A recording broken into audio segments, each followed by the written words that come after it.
Hello YouTube family, स्वागत आहे तुमचं माझ्या स्वरा फुलाने किचन चॅनलमध्ये.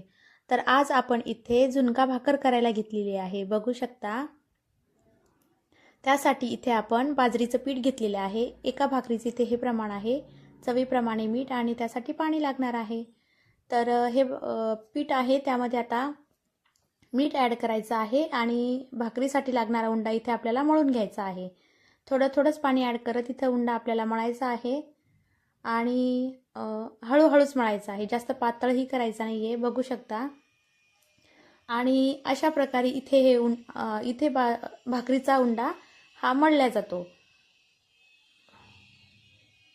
आणि उंडा रेडी आहे. आता आपण भाकर थापून घ्यायची आहे.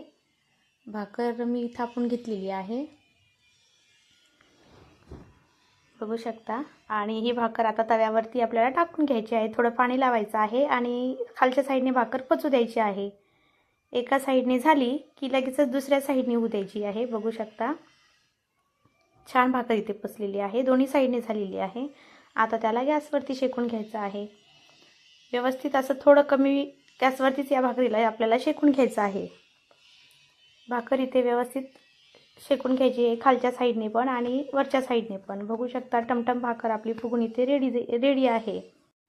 त्याच तापलेल्या तव्यावरती आता आपल्याला थोडं तेल ॲड करायचं आहे. आणि आपल्याला इथे झुणका भाकरी करायची म्हटल्यावर इथे बेसनासाठी मी काही साहित्य घेतलेले आहे. एक कांदा कट केलेला आहे, 8 ते 10 मिरच्या कट केलेल्या आहे आणि 8 ते 10 लसणाच्या पाकळ्या कट केलेल्या आहे. कोथिंबीर आहे, चवीप्रमाणे मीठ, मोहरी, 1 चम्मच हळद आणि 1 चम्मच जिरे. आणि इथे मी 1 वाटी बेसन घेतलेले आहे. हे दोघांचं प्रमाण आहे, दोघांसाठी लागणाऱ्या बेसनाचं, बघू शकता. तर आता हे 1 वाटी बेसन इथे ॲड करायचं आहे. चवीप्रमाणे मीठही ॲड करायचं आहे आणि त्यामध्ये पाणी टाकून आपल्याला हे बॅटर व्यवस्थित तयार करून घ्यायचं आहे. इथे बेसनाचे गोळे राहिले नाही पाहिजे.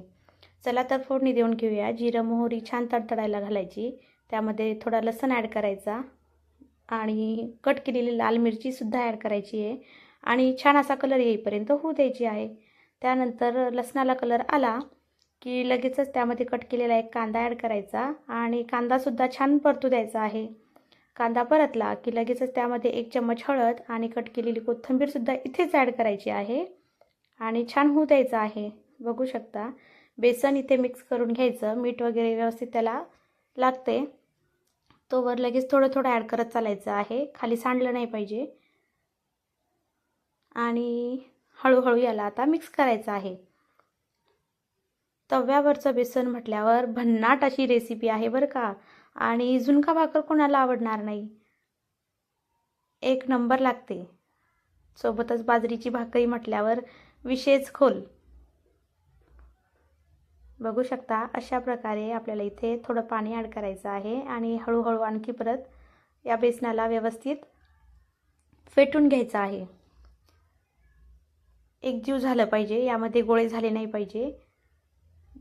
थोडं चवीप्रमाणे आणखी थोडं मला वाटलं म्हणून मी मीठ ॲड केलेलं आहे आणि आणखी परत याला थोडंसं पाणी टाकून मिक्स करून घ्यायचं आहे, बघू शकता. अशा प्रकारे इथे एकदम एकजीव करायचं आहे या बेसनाला, त्याच्यामध्ये अजिबात गोळी राहिली नाही पाहिजे. आणि आता या बेसनाला आपल्याला 5 मिनटं कमी फ्लेमवरती शिजू द्यायचं आहे. झाकण ठेवून द्यायचं आणि 5 मिनटानंतर इथे बघू शकता अशा प्रकारे इथे बेसन आता छान असं शिजलेलं आहे. खालच्या साईडने असा लाल थर येतो त्याला, तेव्हा समजून जायचं की आपल्या बेसन इथे रेडी आहे. बघू शकता झुणका इथे रेडी आहे. भाकरसुद्धा आपली तयारच आहे बरं का. कांदा टोमॅटो कट करून घेतलेला आहे आणि अशा प्रकारे झुणका भाकर इथे आपली रेडी आहे. तर अशाच वेगवेगळ्या रेसिपीज बघण्यासाठी माझ्या स्वरा किचन चॅनलला नक्की सबस्क्राईब